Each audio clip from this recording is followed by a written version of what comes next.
رضیت بالله ربا. با دلت بگو شاد باشه، دلت شاد باشه که خدا توشه. شکر خدا بکنید که الله مال همه است بدون استثنا. اگر الله مال یک قشر خاصی بود چه کار میکردی؟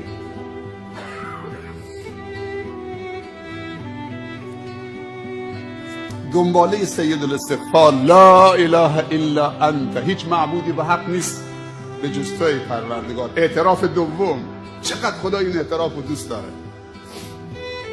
بعد میگه خلقتنی. این ترتیب این کلمات نگاه کن چقدر زیباست. بعد که میگه اللهم انت ربی، تو رب منی. بعد میگه لا اله الا انت. بعد میگه خلقتنی. سبحان الله، تو مرا از عدم به وجود آوردید. خلق ایجاد بعد از عدمه. تو اجازه دادید من ایجاد بشم، تو اجازه دادید بعد از این که منو از عدم به وجود آوردید دلم محلی باشه برای دوست داشتن تو در اونجا بگیری. تو به من اجازه دادید که رو به تو بیستم، تو به من اجازه نماز خوندن دادید، تعظیم در مقابل خودت دادید، تو اجازه شکرت دادید، تو به من اجازه پرستشت دادید. باور میکنی که هر مسلمانی اجازه پرستش نداره؟ حتی مسلمانی ولی اجازه بندگی نداره. خیلی از مسلمان ها شراب میخورن، ظلم میکنن، حرفای کفر میزنن، نماز نمیخونن. اون داستان اون غلام به شما گفتم که از کنار مسجدی با مالکش میگذشت. اون غلام سیاه پوست اجازه خواست که اجازه بفرما سرورم، من لحظاتی برم در مسجد خانه خدا. گفت برو ولی دیر نکن. اون مالکش بیرون در ایستاد. این غلام دیگه وقتی وارد مسجد شد فکر کرد که تو بهشته. وقتی که وارد راز و نیاز و با رب العالمین شد از خود بی خود شد. اون اربابش از بیرون صداش زد ای غلام زود باش بیا، خیلی دیر کردید، چرا نمیایید؟ این غلام از داخل مسجد صدا زد ارباب نمیگذارن من بیام، اجازه نمیدن من بیام. گفت مالک تو منم، کی اجازه نمیده؟ گفت همون کسی که به تو اجازه نمیده پا تو خونش بذارید. به من اجازه نمیده که بیام بیرون. اون مالک دل منه. احد بلال یادتونه؟ احد احد. شکر خدا بکنید خدا به شما اجازه بندگی داده. خلقتنی و انا عبدک، و من بنده تو هم و من بر عهد و پیمان تو به اندازه استطاعتم پایبندم. به نعمتهای تو اعتراف میکنم، دنبالشه. هر نعمتی در من و خانواده هست از جانب توست. و ما بکن من نعمت فمن الله. و به تقصیرات و خطاهام هم اعتراف میکنم. اعتراف دوم فاغفر لی اعوذ بک من شر ما صنعت. به تو پناه میبرم از شر اعمال زشت و پلشتی که انجام دادم. ابوء لک بنعمتک علی و ابوء بذنبی فاغفر لی فانه لا یغفر الذنوب الا انت. پس بیامرز چون آمرزنده‌ای جز تو نیست. راضی شدم که تو رب من باشید و اسلام دین من باشه و پیامبر صلی الله علیه و سلم نبی و رسول من باشه. این اعترافات خیلی عالیه، آدم آروم میکنه. الا به ذکر الله تطمئن القلوب. خداوند دو چیز به ما داده.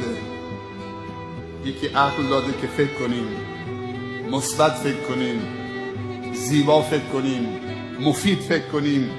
از خدا بخواهیم که استعداد و هوش ما را افزایش بده. این دعا خیلی دعای خوبیه. در حق هم دعا بکنیم که خدایا استعداد و هوش ما را شکوفا بساز، افزایش بده تا چیزها اون طوری که هست ببینیم و بفهمیم.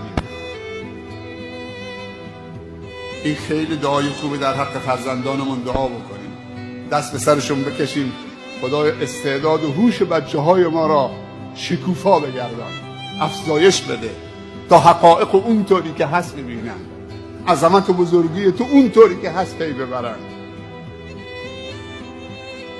درک صحیح از کلام رب العالمین داشته باشن، از دین داشته باشن، عبادتشون تقلیدی و کورکارانه نباشه، عبادتشون بر مبنای علم و معرفت و دانش و شناخت و آگاهی باشه.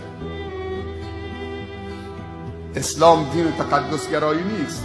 مولوی ها و علما حق ندارن و آخوندا مردم رو در جهل و بیسوادی قرار بدن که ازشون پیروی بکنن و بر اونها مسلط باشن. ما باید دین خدا اون طوری که هست به خاطر خدا یاد مردم بدیم، حتی اگه مردم دین خدا رو یاد گرفتن احترام ما نکردن اشکالی نداره. اجازه ندید کسی دستتون ببوسه. در هر جایگاهی که هستید، هر شیخی که هستید، ما وظیفه داریم که بندگان خدا رو به خدا وصل بکنیم، نه به خودمون. قرار نشده ما خدای دیگر بشیم. احترام و محبت جای خودش،